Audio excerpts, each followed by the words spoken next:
siyang ano. Kasi lahat nakita ko kasi eh. Akala ko pati mukha niya eh. Sila Hindi, may slip up niya siya, kaya revive up siya. Okay. Kaya kinukuha niya muna ng vital signs. Ayan na, sitwasyon. Ayan na ang scenario sa baba na, sa TV room na. Kasi sa baba. Sa ano bahay nila yan? Bahay na. Hindi pala sa hospital. Dati na-confine siya. Pinonvert namin siya sa room niya. Oo. Kasi pag inaakyat siya. Ay, ano ito? Yun, sa baba mas mabilis. Hanggang 8 o'clock na para. Yung pang umaga. Pero stay in siya sa araw.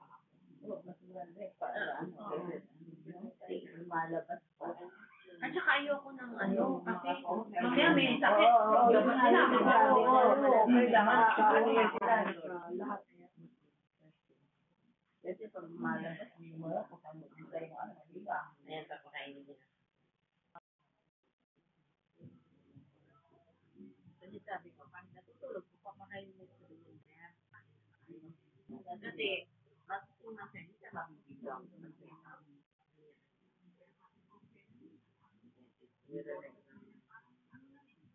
Pero kasi sabi ko, kaya dami kong mga kung magtipid, make sure na nakataas siya. Otherwise, sabi ko, mag-aspirate ka ko yan. Magka-pneumonia ka ko yan.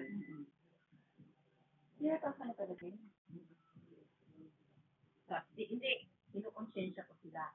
Ikaw, bakit ka nandito? Para ko magtrabaho. Ikaw, magtrabaho.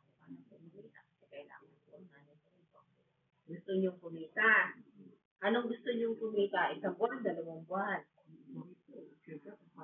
Alagaan yung mabuting alagaan nyo. Dahil minsan kung kapabayaan nyo, nagka-problema, wala na kayong trabaho. Mabuti kung makakuha sila kaagad, di ba? Oo. Gagalingan niya. At saka mababait naman din sila. Kaya akala ko kanina, Paldet. Right. Ano siya pala? Pilos. Ay, ganito atay namin. Papunta ng Vietnam.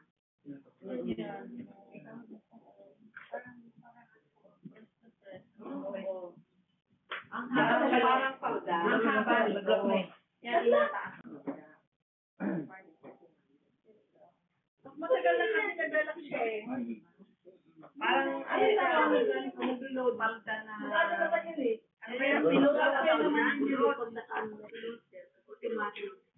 Tawag dito, skort. Ay, hindi pala short. Pilot? Parang sweater. Alis na kami. Bye-bye. Okay, bye-bye na. Bye-bye.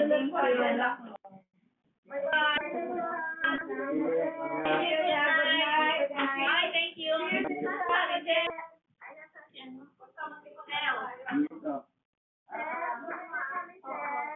Ate, mapigil. December 7 siya.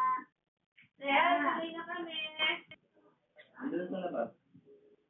Ano sa labas?